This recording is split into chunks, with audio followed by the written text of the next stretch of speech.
사회적으로 핫한 이슈를 키워드로 알아보는 핫 키워드 시간입니다. 이민재 캐스터 안녕하세요. 안녕하세요. 네, 고물가의 시민도 자영업자도 기업도 빚 돌려막기에 나선 상황이란 이야기 전해드렸었는데요. 이렇게 어려울 때 가장 먼저 지출을 줄이는 것 어떤 게 있을까요?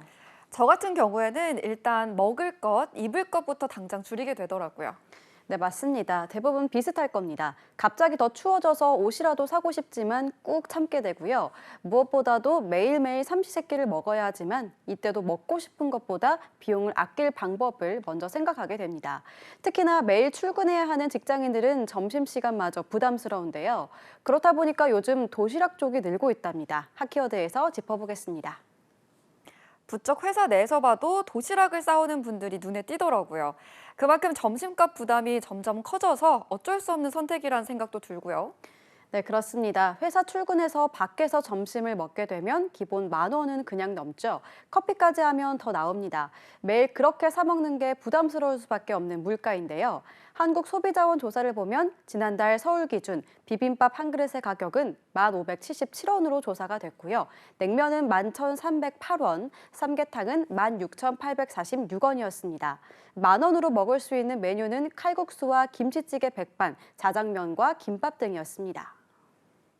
점심을 회사 밖에서 먹을 경우 한 달 비용이 만만치 않겠는데요. 네, 맞습니다. 우리가 쓰는 비용을 가만히 생각해 보면요. 출퇴근 비용 등 다 더해보면 점심값 부담이 가장 큽니다. KB 국민카드의 상반기 주요 업무지구 5곳, 여의도와 강남, 광화문 판교 등 카드 이용 금액 분석을 봐도요. 광화문에서는 점심시간 동안 건당 평균 건당 12,400원을 결제해서 코로나19 전인 2019년과 비교하면 12%나 올랐습니다. 강남이나 여의도 역시 8에서 15%로 비슷한 수준으로 올랐고요. 그렇다 보니 5개 업무지구의 직장인들은 한 달 평균 점심값으로 23만 9천 원을 지출하고 있는 것으로 나타났는데 코로나 이전보다 비교해서 17% 지출이 늘어난 겁니다. 월급보다 빠르게 오르는 물가 수준에 도시락을 챙겨 다니는 직장인들이 늘어날 수밖에 없는데요. 네, 맞습니다. 이런 도시락에 대한 직장인들의 관심은 SNS에서도 뚜렷하게 느낄 수 있습니다. SNS에 직장인 도시락 관련 게시물은 45만 8천여 건이나 되는데요. 본인 도시락 사진이나 요리법을 게시하는 개인 계정도 늘었고요. 유튜브에서도 직장인 도시락을 주제로 요리법과 메뉴를 추천하는 영상을 쉽게 찾아볼 수 있습니다. 각자의 도시락 메뉴를 공유하는 여러 개의 카카오톡 오픈 채팅방도 생겨나고 있습니다. 그런데 문제는 도시락 쌀 때 장 봐야 하는데 식재료 가격도 만만치 않잖아요.